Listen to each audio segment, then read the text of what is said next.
Tut bakayım.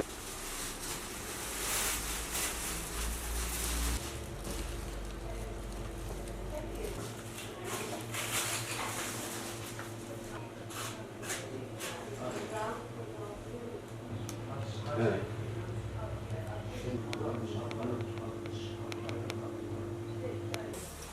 Biz buna bir tane verelim. Olmaz. Bir tane bir tane alırsın değil mi? Yok yok. Bir sıra.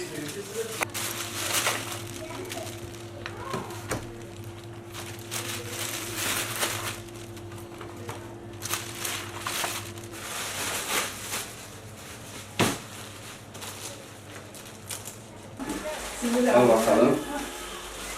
Bunu kapatalım. Bu da sana. Bunu da sen al.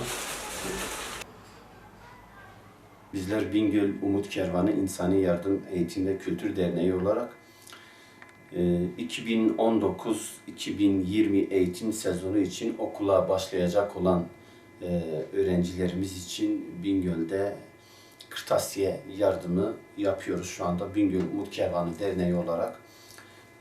İlkokul, ortaokul ve lisedeki çocuklar için kırtasiye malzemelerini hayırsever esnaflarımızdan temin ettik. Şu anda da paketliyoruz. Onları kategorize ediyoruz çantalarıyla birlikte. Elimizden geldikçe tespit ettiğimiz Bingöl'de ikamet eden fakir, muhtaç ailelerimizin evlatlarına, çocuklarına bu bağışları yapıyoruz. Bizler Bingöl'de Bingöl Umut Kervanı Derneği olarak geçen yıldan ve derneğimizi açtığımız bu yıla kadar öğrencilerimize kırtasiye yardımında bulunuyoruz. Biz dernek olarak gıda dağıtıyoruz, et dağıtıyoruz, ev eşyası veriyoruz.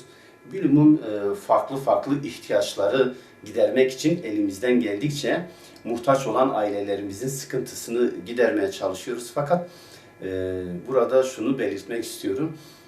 Kırtasiye malzemesi verdiğimiz zaman bu çocukların tebessüm etmeleri, gülmeleri bizde ve bu hayrı yapan hayırseverlerde farklı bir duygu meydana getiriyor.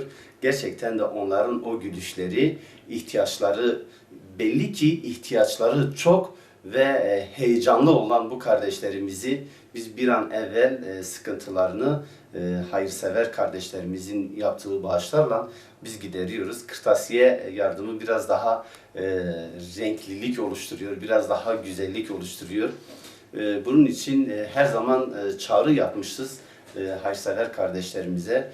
Mümkün mertebe Bingöl Umut Kervanı aracılığıyla tespit ettiğimiz fakir ve muhtaç ailelerimizin çocuklarına kırtasiye ve diğer konularda yardımcı olurlarsa bizler de sevineceğiz inşallah.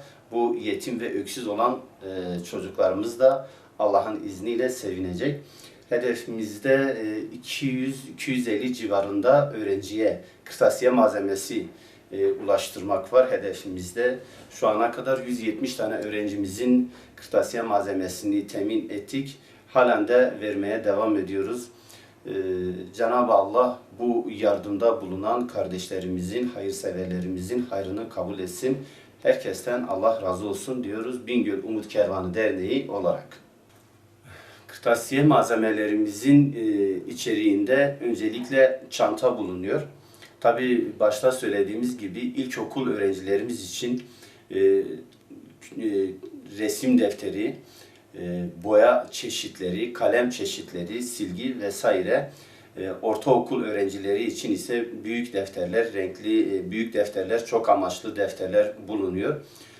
Lisede ondan benzeri olarak çok amaçlı defterler ve işte silgi, kalem, açacak ve diğer çanta ve diğer kırtasiye malzemeleri bulunmakta. İnşallah elimizden geldikçe de bu çeşitleri çoğaltıp kardeşlerimizi güldürmeye, sevindirmeye devam edeceğiz.